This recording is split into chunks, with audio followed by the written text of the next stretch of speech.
अस्सलाम वालेकुम। Previous lecture में रस्टिंग ऑफ आयरन को हमने पढ़ा। आज जो टॉपिक हम डिस्कस करेंगे ये है मेथड्स टू प्रिवेंट फ्रॉम क्रूजन। कौन कौन से तरीक़ेकार इस्तेमाल कर सकते हैं किसी भी चीज़ को क्रूजन से बचाने के लिए। अच्छा, क्रूजन की जगह पे आपको टर्म शायद क्या रस्टिंग भी यूज़ कर सकता है कि जंग से बचाने के लिए हम कौन कौन से तरीक़ेकार का इस्तेमाल कर सकते हैं। तो देखो, हम खुद भी अगर घरों में देखा जाए तो कुछ तरीक़ेकार इस्तेमाल कर रहे होते हैं किसी भी चीज़ को जंग से बचाने के लिए। अब पहले नंबर में ना मैंने आपको बताया था उस मोटरसाइकिल के जो रिम होते हैं, अगर उसके ऊपर डस्ट पड़ती रहे, सही है, दाग धब्बे लगते रहें तो ऐसे ऐसे उसको जंग लगना शुरू हो जाता है। पहला तरीक़ेकार यही है कि आप उस चीज़ को साफ रखो। तो इसके लिए हम एक वर्ड यहाँ पर लिखेंगे, removal of stain. Removal of stain. Stain किसको कहते हैं? दाग धब्बों कहते हैं। स्टेन किसको कहते हैं? दाग धब्बों को कह रहे होते हैं। रिमूवल ऑफ स्टेन, दाग धब्बों को दूर करते रहो। To prevent from corrosion, to prevent from corrosion, from corrosion, remove the stain, remove the stain. Stain को रिमूव कर दो फ्रॉम, कहां से? From the surface of metal, from the surface of metal. Metal की सतह से अगर आप दाग धब्बे भी हटाते रहते हो ना तो आप जंग से बचा सकते हो उस चीज को, सही है। तो बच्चे, पहला हमारे पास तरीकाकार है रिमूवल ऑफ स्टेन। सेकंड तरीकाकार है पेंटिंग, और ये हम अमूमन घरों में भी करते हैं, एंड ग्रीसिंग। देखो, एक बात याद रखना, जंग लगने के लिए दो चीजों का आना जरूरी था। कौन कौन सी दो चीजों का? ऑक्सीजन और पानी। अगर ये दो चीज आप किसी भी चीज को दे देते हो तो उसको जंग लगना शुरू हो जाता है। अच्छा, अब बेसिकली मैं, अगर ये लोहे की रॉड है, मैं इसको जंग से बचाना चाहता हूं, मैं कोई ऐसा तरीकाकार करूंगा जिससे पानी इस मेटल तक ना पहुंच पाए, इस लोहे तक ना पहुंच पाए। तो इसके लिए मैं क्या करूंगा, यहाँ पे इसकी सतह के ऊपर पेंट कर देता हूं। वो देखा होगा आपके घरों में ना, ये जो टीयर वगैरह होता है, गार्डर वगैरह होते हैं, इसके ऊपर काला रंग कर देते हैं और एक माल वगैरह मार के ना काला रंग करते हैं। उसका मकसद क्या होता है कि जंग ना लगे, जंग ना लगे। इसके अलावा बाज़ दफ़ा उसके ऊपर ग्रीस भी फेर देते हैं। सही, बाज़ दफ़ा आपके घरों में जो दरवाजे लगे होते हैं, और आपने गौर किया होगा कि इन दरवाज़ों के ऊपर रंग करते हैं। बच्चे, रंग दो वजह से कर रहे होते हैं। पहला तरीकाकार ये है, इसका मकसद रंग करने का ये होता है कि जंग ना लगे, और सेकंड जिस मकसद के लिए कर रहे तो आपका होता है ब्यूटी है, खूबसूरत लगता है, सही है। और आपने देखा होगा घरों में ना जो नीचे वाला एक दरवाज़ा है ना, उसकी जो नीचे वाली जगह होती है उस पर अमूमन जंग लग जाता है, ऊपर वाली जगह पे जंग नहीं लगता। इसकी रीज़न पता क्या होती है? इसकी रीज़न ये है कि आप जब घर वगैरह धो रहे होते हो, कोई भी चीज़ गिराते हो तो नीचे पानी लग जाता है, ऊपर वाली जगह पानी नहीं लगता। जब ऊपर वाली जगह पानी नहीं लगता वो जंग से बच जाती है, और नीचे वाली जगह पानी लगता रहता है, तो इसलिए उसको जंग लगना शुरू हो जाता है। ये चंद एक वजूहात हैं जिसकी वजह से जंग वगैरह लग रहा होता है। तो आप क्या करते हैं, जब देखा कि जंग लगना शुरू हो गया है, आप उस दरवाजे को नीचे रेगमाल वगैरह मार मूर के उसके बाद दोबारा फिर पेंट कर देते हो, दोबारा फिर क्या कर देते हो, पेंट। और आपने ये भी देखा होगा कि अगर कोई लोहे की रॉड है और उसको ज़मीन के अंदर आपने लगाना है, आप उसको पहले ग्रीस या ऑयल वगैरह लगा के या शापर वगैरह कोई लगा के फिर उसको ज़मीन के अंदर लगाते हो। उसकी रीज़न क्या होती है कि हम बेसिकली किसी तरीके से उस चीज़ को या लोहे को पानी से बचा रहे हो। देखो, अगर मैं इसके ऊपर पेंट कर देता हूँ, या सपोज कि इसके ऊपर ग्रीस लगा दी, ग्रीस लगा के आपने इसको रख दिया, अब इसको जंग नहीं लगेगा। क्यों? क्योंकि ग्रीस होती है नॉन पोलर, नॉन पोलर, और जब पानी जब इसके ऊपर आग गिरेगा, वाटर आपको पता है पोलर है। अब ग्रीस के अंदर से पानी नहीं जा सकता क्योंकि ग्रीस और पानी एक दूसरे के अंदर हाल ही नहीं होते, इसलिए जो लोहा होगा वो जंग से बच जाएगा। ये एक सिंपल सी बात आपने याद रखनी है। क्लियर है? तो यही बात हमने यहाँ पे पेंटिंग एंड ग्रीसिंग में लिखनी है। आप पेंट करके और ग्रीस करके बेसिकली उस मेटल को बचा रहे होते हो जंग से या वाटर से। To prevent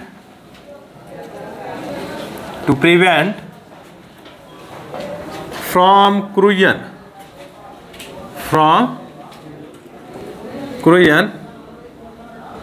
we can use painting, मतलब पेंट कर दो, और ग्रीसिंग, ये दो काम आप कर सकते हो। अब पेंटिंग में क्या होता है, इन पेंटिंग a thin, आगे कोमा लगा के आगे लिखना है, a thin layer of paint, a thin layer of paint, रंग की एक बारीक सी तह हम उसके ऊपर लगा देते हैं। Paint is placed on the surface of metal which protect, जो प्रोटेक्शन मुहैया करती है, महफूज रख रही है, which protect the metal from corrosion. मुझे कहता है आप मार्केट के अंदर ना कुछ इस तरह के भी पेंट्स अवेलेबल हैं जो आपके जो मेटल है ना उसको जंग से तो बचा रहे होते हैं, और उसके साथ साथ उसको ब्यूटी भी प्रोवाइड कर रहे होते हैं, उसको लॉन्ग ड्यूरेबिलिटी भी दे रहे होते हैं, लॉन्ग ड्यूरेबिलिटी भी दे रहे होते हैं। सही है। यहाँ मेरी बात सुनना, वो कभी आपने मशहूरी सुनी होगी पेंट की, वो दीवारों के ऊपर पेंट किया जाता है या दरवाजे के ऊपर, वो कुछ चीज़ ऊपर गिर जाती है, वो कहते हैं जी स्टेन को इजीली रिमूव कर देता है, वो कपड़ा मारते हैं तो साफ़ हो जाता है। सही है। वो कहते हैं अब मार्केट के अंदर इस तरह के पेंट्स आ गए हैं जो स्टेबलाइजर, एक वर्ड इस्तेमाल किया गया है, क्या वर्ड इस्तेमाल किया गया, स्टेबलाइजर। वो स्टेबलाइजर के तौर पे काम कर रहे होते हैं। किस तौर पे काम कर रहे होते हैं, स्टेबलाइजर। वो स्टेबलाइजर बेसिकली मुख्तलिफ केमिकल कम्बिनेशन होता है जो आपकी आयरन या दीवार को, किसी भी चीज़ को स्टेन से, पानी से, मुख्तलिफ दाग धब्बों से, इन चीज़ों से बचा रहा होता है। सही है। तो यही बात हमने यहाँ पे लिखनी है। ये ना भी लिखोगे ना, यहाँ तक बच्चे को कर लो तो भी सही है। कि different paints are available in market which act as a stabiliser, stabiliser is a combination of different chemicals. ये बात लिखी हुई है, मैं कहता हूँ यहीं तक कर लो, बहुत है। सही है। कुछ ज़्यादा, क्योंकि ये बच्चे पास पेपर निकाल कर आप चेक करोगे ना, ये लॉन्ग क्वेश्चन बहुत कम आया है, लेकिन अभी हम लिख रहे हैं, ये इतना लिख लेंगे लॉन्ग क्वेश्चन फिर भी बन जाएगा, लेकिन वो बीच में इस तरह की बातें लिखते लिखते वो काफ़ी ज़्यादा लेंथी हो जाएगा काम। चलो थोड़ा सा लिख लेते हैं ताकि बुक से थोड़ा बहुत मैच हो जाए, लेकिन बाकी अभी पढ़े हुए हैं पॉइंट्स, वो थोड़े से लेंथी है तो वो भी देख लेंगे। तो some paints are available in market which act as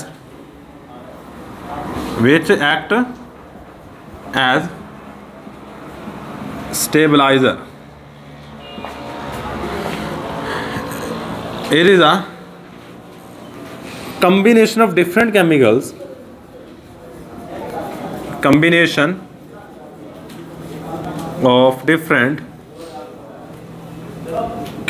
ये मुख्तलिफ केमिकल्स का कम्बिनेशन होता है विच प्रोवाइड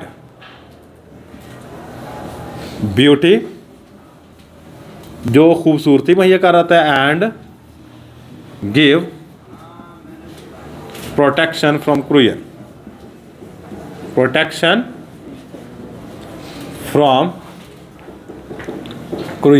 जो क्रूजन से प्रोटेक्शन भी मुहैया कर रहा होता है। एक सिंपल सी बात याद रखिए बच्चे। इसके बाद हमारे पास नेक्स्ट जो टेक्निक आ रही है बच्चे वो है अलॉय। अलॉइंग आपने पढ़ा हुआ है। अलॉइंग क्या होता है, दो मेटल लो, ये एक मेटल है, इसको पिघला लो, गर्म करो, पिघल जाएगी। ये एक और मेटल है, इसको पिघला लो, दो या दो से ज़्यादा मेटल को लेके आपने इनको पिघलाना है। पिघला के दोनों को इकट्ठा कर देना है एक ही बीकर के अंदर। क्या कर देना है, दोनों को एक ही बीकर में इकट्ठा कर देना है। अब ये जो दो मेटल को मिलाने के बाद एक सॉल्यूशन बना है, जब मिक्सचर बना है, इसको अलॉय कहते हैं। Basically, alloy is a homogeneous mixture of two or more than two metals. Alloy is the homogeneous mixture of two or more than two metals. Two or more than two metals. मैं example दे देता हूँ। भाई stainless steel, हमारे पास मिसाल आएगी। Stainless steel जो है ना, ये तीन मेटल्स का होमोजेनियस मिक्सचर है। आयरन, क्रोमियम और निकल, ये तीनों मेटल का नाम याद रखिएगा, ये बात यही पूछ लेता है। तो हमारे पास क्या आएगा अलॉय में? Stainless steel. और स्टेनलेस स्टील कौन सी चीज़ है भाई? आप घड़ियों के पीछे लिखा होता है स्टेनलेस स्टील, इससे जंग नहीं लगता, बेशक आप जितने अरसा दराज जितने मर्जी पहन लो। सही है, पता है? अलॉय बना के देखो, इसमें तीन चीज़ें हैं, निकल, क्रोमियम और आयरन। सही है। अब तीन मेटल इकट्ठा किया, लेकिन इसमें एक और जो चीज़ मौजूद है आयरन, उसको जंग लगता है। लेकिन जब तीन मेटल इकट्ठा किया तब उसको जंग नहीं लगता। तो अलॉय बना के भी आप किसी भी चीज़ को बचा सकते हैं जंग से। स्टेनलेस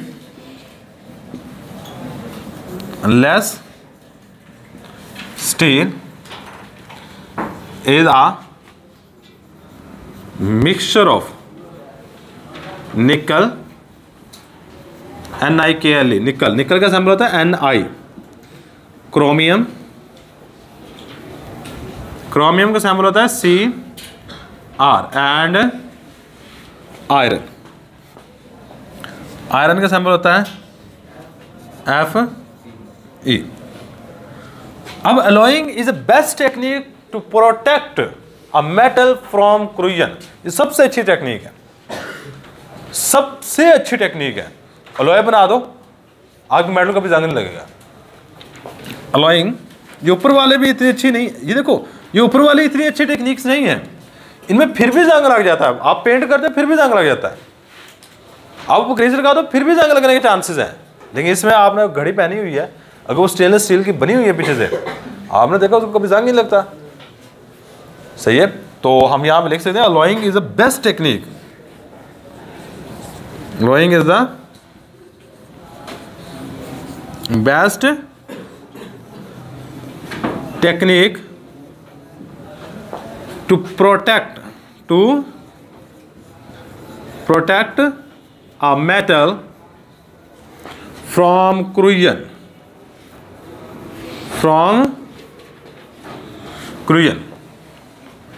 अलॉइंग सबसे अच्छी टेक्निक है क्रूजन से बचाव के लिए। लो ये हमारे पास आ गई अलॉइंग डेफिनेशन, एग्जाम्पल, और ये वाली बात आपने लिखनी है। सही है कि अलॉय करके, अलॉय बना के आप मेटल को क्रूजन से बचा सकते हो। भाई लास्ट वाली चीज कोटिंग, मेटालिक कोटिंग। जो कोटिंग वर्ड है ना, ये वर्ड निकला है कोट से। किससे? कोट। कोट का मतलब पता क्या होता है? देखो आप वो कोट पहनते भी हो, कभी ऐसा हुआ है आपने कपड़े पहने हो, कोट बेशक पुराना ही हो, आपको चलो कोट आज मैं नीचे पहन लेता हूँ, कोट की बात कर रहा हूँ, जर्सी की नहीं। सही है, किसी भी चीज़ की नहीं, मैं सिर्फ कोट की बात कर रहा हूँ। कभी ऐसा नहीं होगा आज आपने कपड़े नए पहने, आपको जी मैं आज कोट नीचे पहन लेता हूँ, कपड़े में नए आज, तो कपड़े में ऊपर लोगों को दिखा दो घूमूँ, कभी ऐसा हुआ है? नहीं, कोट हमेशा बाहर होगा। बेसिकली बाहर कोई चीज़ अगर आपके मौजूद है उसको कोट कह सकते हैं। बेसिक कोट हमेशा बाहर होता है, that's what is known as the coat. अब देखो मेटालिक कोटिंग, मेटल का कोट मतलब देखो लोहे को जंग लगता है ना, आप लोहे की सतह के ऊपर किसी ऐसी मेटल की लेयर चढ़ा दो। इधर मेरी बात सुनो, आप क्या करो, लोहे की सतह के ऊपर, क्योंकि लोहे को जंग लगता है, किसी ऐसी मेटल की तह चढ़ा दो, किसी ऐसी मेटल की तह चढ़ा दो जिसको जंग ना लगता हो, तो आप इसको क्या कहोगे? क्या कहोगे? Metallic coating. कि देखो ऊपर क्या किया, मेटल की तय चढ़ाई है। अब ये जो मेटल की तय आप चढ़ा सकते हो बच्चे, जिंक की हो सकती है, टिन की हो सकती है, क्रोमियम की हो सकती है। ऐसी मेटल की तय चढ़ाओगे जिसको जंग नहीं लगता, ये बात याद रखिएगा। किसकी तय चढ़ाओगे? और ये आपकी टेक्निक यूज की जाती है। वो घी वाले डब्बे देखें, उसके ऊपर टिन की कोटिंग होती है, आप देखो बाहर बड़ी शाइनी होती है, लेकिन Aahista Aahista with the passage of time वो टिन के डब्बों को भी जंग लगना शुरू हो जाता है। जैसे ऊपर से टिन की कोटिंग टूटती है, जंग लगना शुरू हो गया। लेकिन ऐसा तरीकाकार जिसमें मेटल की सतह के ऊपर, कोट का मतलब बाहर, मेटालिक कोटिंग, मेटल को चढ़ाना है लेकिन बाहर चढ़ाना है, मेटल का coat. The process in which a thin layer of one metal is placed on the other metal, एक मेटल की सतह के ऊपर दूसरी मेटल की तय चढ़ाने के अमल को मेटालिक कोटिंग कहते हैं। मेटालिक कोटिंग काफ़ी तरीकाकार से की जाएगी, ये केमिकल तरीकाकार से भी की जा सकती है, मसलन इलेक्ट्रोलिसिस से। ये आपने कभी सुना होगा, वो सोने की झाल फेरते हैं, ये पित्तल का जेवर हो या किसी भी चीज़ का हो ना, तांबे का जेवर बनाया हो, उसके ऊपर सोने की झाल फेर के ना वो सोने तरह लगना शुरू हो जाता है। जो सोने की झाल फेरे तो वो मेटालिक कोटिंग होती है। वो क्या होती है हमारे पास? Metallic coating. तो यहाँ पे यही डेफिनेशन लिखेंगे, द प्रोसेस इन विच, वो तरीकाकार जिसमें अ thin layer of one metal, a thin layer of one metal is placed over the surface of other metal, over the surface of other metal। एक metal की सतह के ऊपर दूसरी मेटल की तय चढ़ाना, other metal is called metallic coating. अब मेटालिक कोटिंग किन किन मेटल की कर सकते हैं, मैं वो लिखने लगा। Metallic coating can be done by zinc, chromium,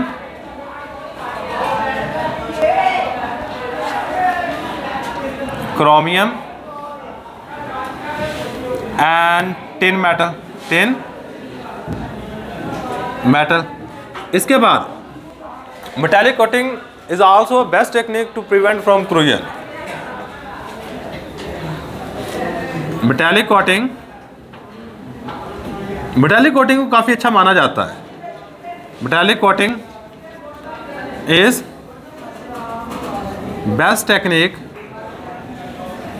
ये भी काफ़ी अच्छी मानी जाती है टेक्निक, टू प्रिवेंट, बचाने के लिए, टू प्रिवेंट फ्रॉम क्रूजन से बचाव के लिए ये टेक्निक भी अच्छी मानी जाती है। एक और बात जो आपने याद रखनी है, मैं इसकी एग्जांपल देने लगा हूँ। मैं टिन पैक, ये जो मेटालिक कोटिंग यूज की जा रही है आपकी फूड इंडस्ट्री में इस्तेमाल की जाती है। जिस तरह का हमारे पास example tin pack, metallic coating is used in food industry such as tin pack. Metallic coating technique is used in food industry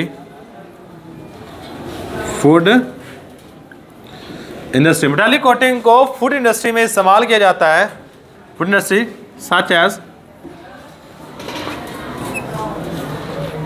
tin pack. लो जी भाई, ये था जी हमारे पास। अब हमने कम अज़ कम इतना लिख लिया होगा कि एक प्रॉपर लॉन्ग क्वेश्चन बनता है। मुझे अगर आपको शॉर्ट क्वेश्चन आए तो कम अज़ कम आप इतना लिख लीजिए, removal of stand can be use to prevent from corrosion, painting and rusting is also use to prevent from corrosion, alloying is the best technique to prevent from corrosion and alloying definition लिख दो। और metallic coating एक metal की सतह के ऊपर definition लिख कर दीजिए, ये भी हमारे पास प्रिवेंट फ्रॉम क्रूजन करने के लिए, जंग वगैरह से बचाने के लिए एक अच्छी टेक्निक है। अगर शॉर्ट क्वेश्चन आता है थोड़ी थोड़ी बातें सबके लिख दो, जरूरी सारी जाओ, सही है। लेकिन आप हेडिंग दे के लिखोगे ना, एग्जाम में कम से कम इतना बताओगे बच्चे ने लिखा सारा है। और ये अमूमन, मैं फिर कह रहा हूँ, ये अमूमन ये शॉर्ट क्वेश्चन आता है। लेकिन अगर लॉन्ग क्वेश्चन भी आ जाए तो आपको इतना लिखवा देगा कि आपका एक लॉन्ग क्वेश्चन प्रॉपर बन सकता है। तो ये बच्चे हमारे पास आज का लेक्चर। अल्लाह हाफिज़।